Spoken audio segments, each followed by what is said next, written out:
Konnichiwa, ladies and gentlemen, and welcome back to the Dragon Ball Z Fighting Game Retrospective. Last time we finished off the Budokai series and saw that it had a great revival, but now we're done with that series, and I'll never have to go back for that. Okay, maybe I might have to redo the first video in the series, but that's besides the point.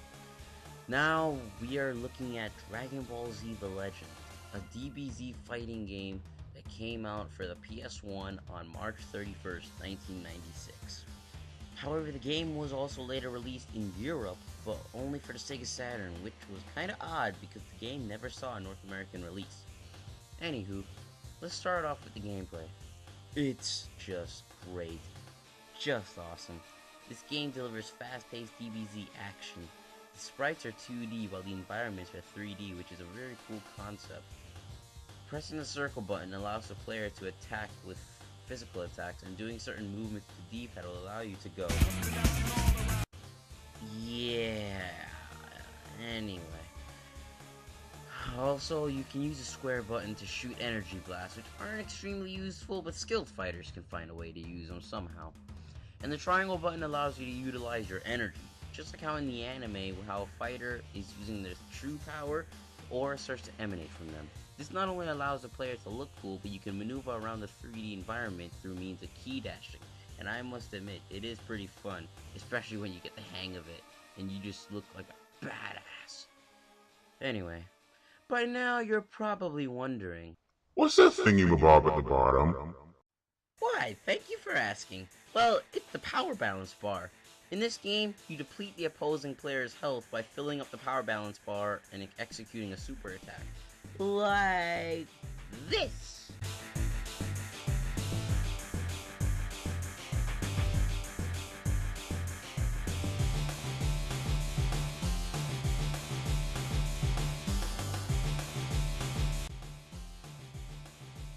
And they never get old. You fill up the power balance bar by hitting your opponent consecutively and landing powerful blows to them. If they even get one hard strike on you, it drops down. But it's not too much to worry about, as there is team battling! Yes folks, team battles are here, and boy are they fun. I love how you can coordinate your team members and tell them who to attack, or just flat out switch to another member of your team. Or, in story mode, you can just send a teammate out or bring another one in. Think of it like a sports match, only, a DBZ fight. Anywho, I love the gameplay. It's fast and fun and really great. And I do like the presentation for the game. Yeah, the intro could have been done better, but it's passable, I guess. I love the sprites and the sheer epicness from this game.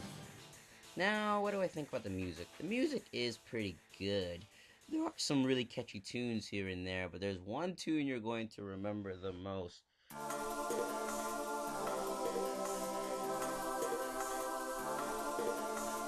Yeah, it's gonna be this song. Why?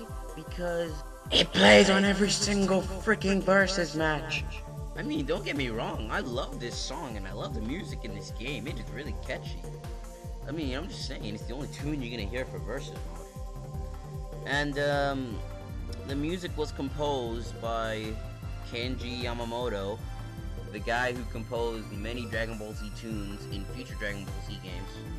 I'm guessing this was way before he started copying other people's music. Whoa, Lonzo, dude, that joke was just in incredibly bad taste, man. My bad. Anyway, I do like the music in this game. It's quite memorable. Good job, Kenji Yamamoto. Anywho, the story in this game is actually quite fun. Like, yeah, it doesn't have any cutscenes. The battles are fun enough, and some of them are very challenging because of the whole bad guys transforming thing and all that jazz. So yeah. Plus, there are some cool pictures while loading. I'm guessing that they come straight from the manga, so that's a neat little touch that they added into the game, and I like that. I like that at all. But as you may know, no game is perfect. Here are the reasons why this game isn't perfect. First of all, the AI knows way too many freaking combos. Seriously, they can pretty much do some really ridiculous combos and combo circles around you, and you can't do nothing about it. This game requires skill in order to, beat it. And to be honest, it has a bit of a steep learning curve. It took me a while before I could do combos and pull off awesome moves and stuff. But also, another thing I have to say, why the hell are the menus completely mute? Yeah, you navigate through silent menus. No sound effects, no music, nothing. It's really weird. Also, the story mode seems kinda half-assed and is way too easy. It can be beaten in one sitting if you don't care about load times, which this game is full of.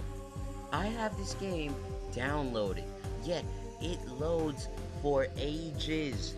It's one of the few reasons I sometimes only play 2 matches before I can say, forget it, I'm done, I can't take the loading. And I'm kinda being nitpicky with this one, but I feel that the special effects for attacks such as the Kamehameha or the Spirit Bomb could have been done much better.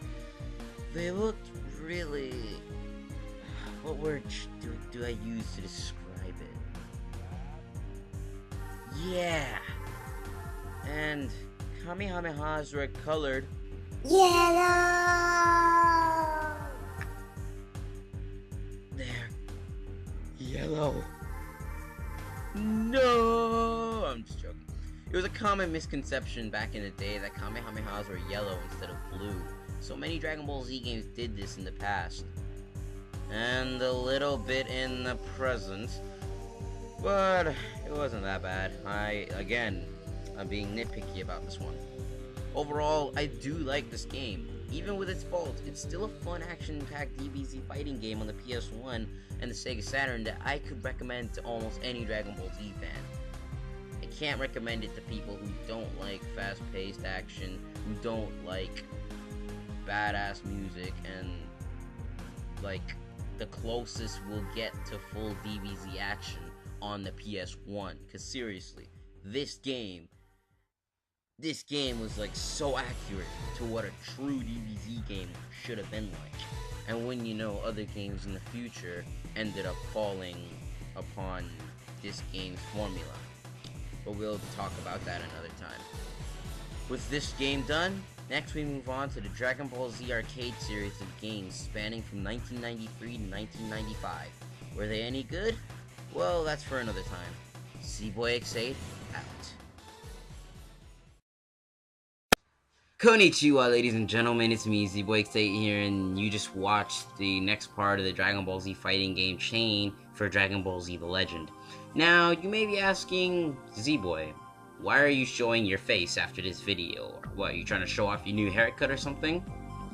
Well, yeah, but also I'm trying to talk about the new game that Keiji Inafune, the father of Mega Man, and one of the most badass game designers ever, he's made a new project. He's announced a new project called Mighty Number 9, and Mighty Number 9 needs to be supported. I mean, by this point in time, we've already reached far beyond the original pledge of 900,000. I think the last time I checked, the amount of money they had was like 1.8 million. So, but in order for this game to come on consoles, we need to get 2.2 million. So guys, whoever watches this video, please, the Kickstarter page will be in the description. Support this video now, support this game, I should say, now. And, yeah, we want this game to happen because Capcom have been neglecting Mega Man. Keiji Inafune is basically saying no more. The fans want Mega Man back, I'm bringing back Mega Man. So, let him do it. So, give him all the money you people got. I mean, if I could give him money, I really would. I honestly wish I could, but I just don't have a credit card.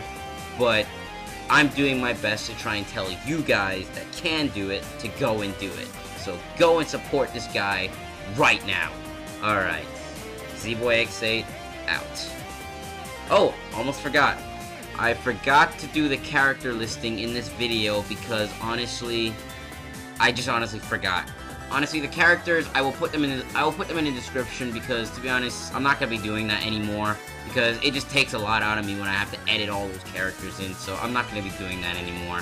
So yeah, see boy X8 out.